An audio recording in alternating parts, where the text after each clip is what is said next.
दरअसल बनारस में रहने वाली एक महिला थी जिसका नाम शकुंतला था। वे रोज सुबह शाम अपने भैया श्यामलाल और भाभी बबीता देवी से फोन पर बातें किया करती थी। तारीख थी 9 दिसंबर 2025। सुबह करीब 7 बजे शकुंतला ने अपने भाभी को फोन लगाया। फिर उन्होंने अपने भैया श्यामलाल को फोन लगाया, लेकिन उनका नंबर भी बंद आ रहा था।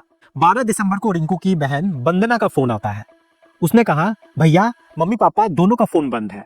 तो रिंकू यहाँ पर बोलता है कि मैं खुद उन्हें ढूंढ रहा हूँ, अचानक पता नहीं कहाँ गायब हो गए हैं। अब यहाँ पे कुछ ही घंटों बाद रिंकू का भी फोन बंद हो जाता है।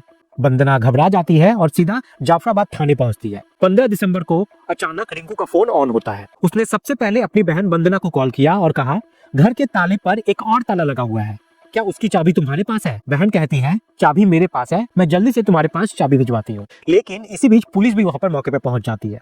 पुलिस आने के बाद इस रिंकू से पूछताछ करती है कि तुम्हारा नंबर 2-3 दिन से बंद आ रहा था।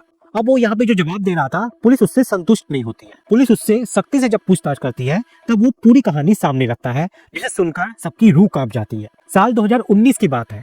उसने बीटेक की पढ़ाई पूरी कर ली थी और नौकरी की तलाश में जुट जाता है। फिर वो जॉब करने के लिए कोलकाता चला जाता है। लेकिन जब इसी बीच में लॉकडाउन लग जाता है तब उसका घर वालों से कनेक्शन टूट जाता है। इसी बीच में पास में ही रहने वाली एक लड़की होती है जो कि ब्यूटी पार्लर पर काम करती थी। अब इन दोनों में नजदीकियां बढ़नी शुरू हो जाती है। कब उन दोनों में दोस्ती हो जाती है और दोस्ती प्यार में बदल जाती है, कुछ पता नहीं चलता। यहाँ लड़की मुस्लिम होती है और लड़का हिंदू होता है। अब इसके बाद लड़के ने उस लड़की से प्रेम विवाह कर लिया कोर्ट मैरिज के द्वारा। जब लड़का अपने पिताजी के रिटायरमेंट में आया हुआ था तो उसने साफ साफ कहा गया कि अपनी पत्नी से तुम तलाक ले लो। आखिरकार लड़के ने उस लड़की से बातचीत की। उसने लड़की से कहा, मेरे घर वाले तुम्हें एक्सेप्ट करने को तैयार ही नहीं है। लड़की यहाँ पे थोड़ी भावुक हो जाती है और कहती है कि ठीक है, अगर तुम जाना चाहते हो तो चले जाओ। बात तय होती है कि 1 लाख का तुम इंतजार कर दो और तलाक ले लो।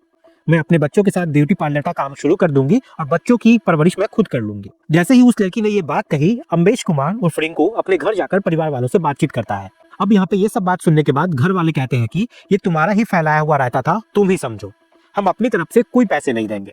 बेटा अपनी माँ से पैसे की डिमांड करता है तो माँ को गुस्सा आ जाता है। माँ ने उसको पकड़ा और धक्के मारते हुए घर से बाहर निकाल देती है। लड़के को भी यहाँ पे गुस्सा आ जाता है और पास में ही एक सिलबट्टा रखा हुआ था।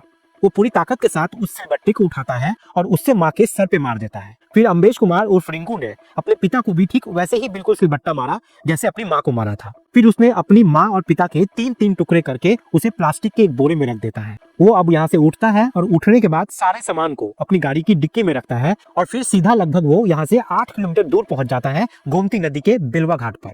और बेलवा घाट पर पहुंचने के बाद उन लाशों को वो फेंक देता है और फिर वापस अपने घर आ जाता है। दोस्तों, इस कहानी को सुनाने का मकसद किसी की भावनाओं को ठेस पहुंचाना नहीं है, बल्कि ये समझाना है कि रिश्तों के फैसले भावुकता में नहीं, समझदारी से लेने चाहिए।